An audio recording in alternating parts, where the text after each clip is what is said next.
ओम नमः शिवाय। जिस प्रकार इस ब्रह्मांड का न कोई अंत है और न ही कोई शुरुआत, उसी प्रकार शिव अनादि हैं। संपूर्ण ब्रह्मांड शिव के अंदर समाया हुआ है। आइए श्रवण करते हैं सोमवार व्रत कथा। प्राचीन काल की बात है। एक नगर में एक बहुत धनवान साहूकार रहता था, जिसके घर में धन की कमी नहीं थी, परंतु उसको एक बहुत बड़ा दुख था कि उसके कोई पुत्र नहीं था। वह इसी चिंता में दिन रात लगा रहता था। वह पुत्र की कामना के लिए प्रत्येक सोमवार को शिव जी का व्रत और पूजन किया करता था तथा सायंकाल को शिव मंदिर में जाकर शिव जी के सामने दीपक जलाया करता था। उसके इस भक्ति भाव को देखकर एक समय पार्वती जी ने शिव जी महाराज से कहा कि महाराज, यह साहूकार आपका अनन्य भक्त है और सदैव आपका व्रत और पूजन बड़ी श्रद्धा से करता है। इसकी मनोकामना पूर्ण करनी चाहिए। शिव जी ने कहा, हे पार्वती, यह संसार कर्म क्षेत्र है। जैसे किसान खेत में जैसा बीज बोता है वैसा ही फल काटता है, उसी तरह इस संसार में जैसा कर्म करते हैं वैसा ही फल भोगते हैं। पार्वती जी ने अत्यंत आग्रह से कहा, महाराज, जब यह आपका अनन्य भक्त है और इसको अगर किसी प्रकार का दुख है तो उसको अवश्य दूर करना चाहिए, क्योंकि आप सदैव अपने भक्तों पर दयालु होते हैं और उनके दुखों को दूर करते हैं। यदि आप ऐसा नहीं करेंगे तो मनुष्य आपकी सेवा तथा व्रत क्यों करेंगे। पार्वती जी का ऐसा आग्रह देख शिव जी महाराज कहने लगे, हे पार्वती, इसके कोई पुत्र नहीं है। इसी चिंता में यह अति दुखी रहता है। इसके भाग्य में पुत्र न होने पर भी इसको मैं पुत्र प्राप्ति का वर देता हूँ, परंतु यह पुत्र केवल 12 वर्ष तक जीवित रहेगा। इसके पश्चात वह मृत्यु को प्राप्त हो जाएगा। इससे अधिक मैं और इसके लिए कुछ नहीं कर सकता। यह सब बातें साहूकार सुन रहा था। इससे उसको न तो कुछ प्रसन्नता हुई और न ही कुछ दुख हुआ। वह पहले जैसा ही शिव जी महाराज का व्रत और पूजन करता रहा।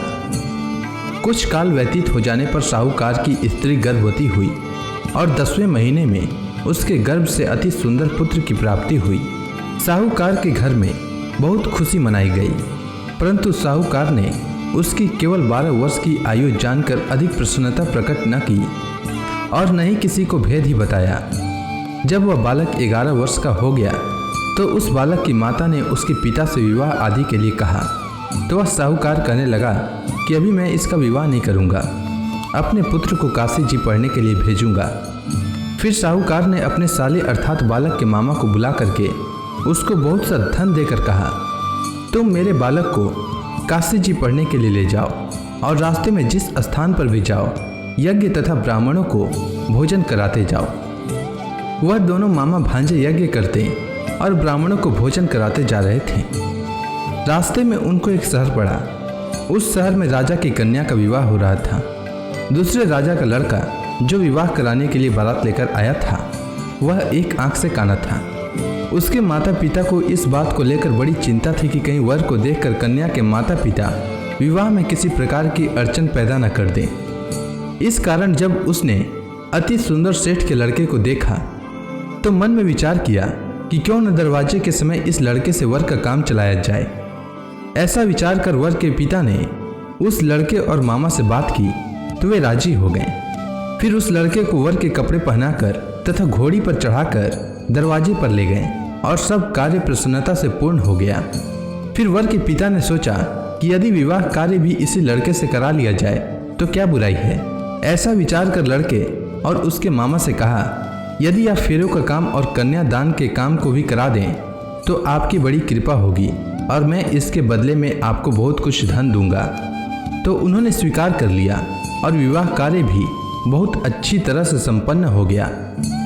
परंतु जिस समय लड़का जाने लगा तो उसने राजकुमारी की चुंदड़ी के पल्ले पर लिख दिया कि तेरा विवाह तो मेरे साथ हुआ है, परंतु जिस राजकुमार के साथ तुमको भेजेंगे वह एक आंख से काना है और मैं काशी जी पढ़ने जा रहा हूँ। लड़के के जाने के पश्चात उस राजकुमारी ने जब अपनी चुंदड़ी पर ऐसा लिखा हुआ पाया तो उसने राजकुमार के साथ जाने से मना कर दिया और कहा कि वह मेरा पति नहीं है, मेरा विवाह इसके साथ नहीं हुआ है, वह तो काशी जी पढ़ने के लिए गया है।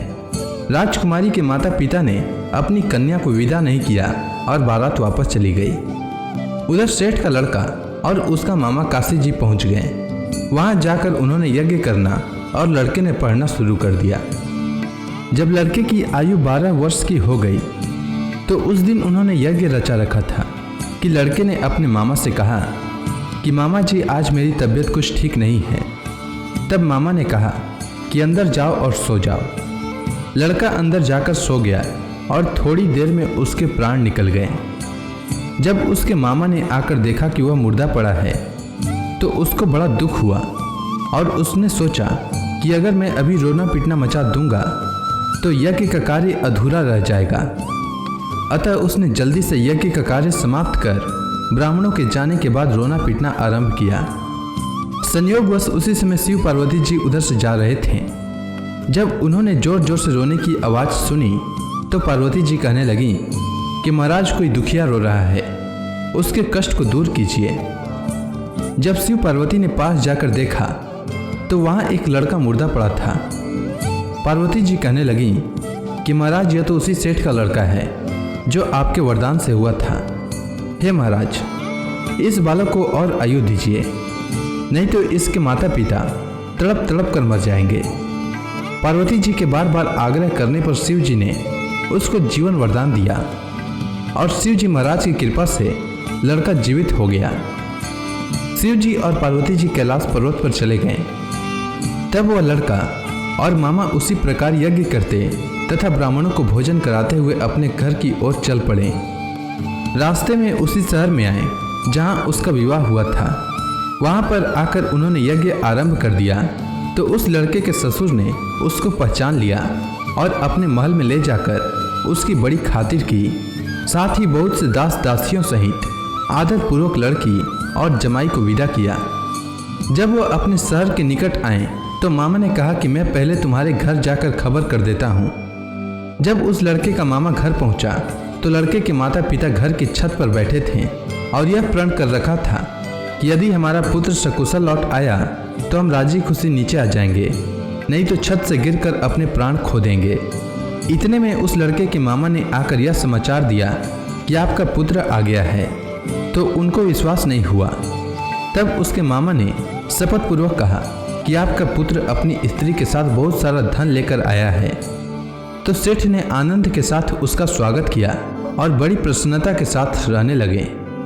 इसी प्रकार से जो कोई भी सोमवार के व्रत को धारण करता है अथवा इस कथा को पढ़ता या सुनता है उसकी समस्त मनोकामनाएं पूर्ण होती है। उम्मीद है आपको सोमवार व्रत की कथा अच्छी लगी होगी। अगर आपको यह वीडियो अच्छी लगी हो तो कमेंट सेक्शन में ओम नमः शिवाय लिखना न भूलें। धन्यवाद।